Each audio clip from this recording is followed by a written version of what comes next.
Magawa po kami ngayon ng meatballs. Panoorin niyo po kami mo ng meatballs po ngayon. Ito po lahat ng ingredients po.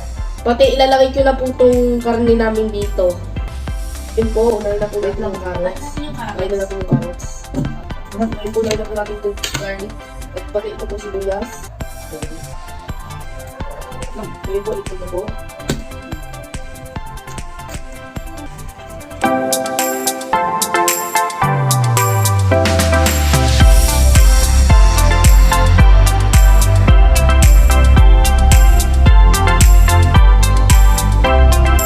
Tapos na po ako ibilog ang mga meatballs. Ayan na po. Ibibake na lang po namin to i-oven.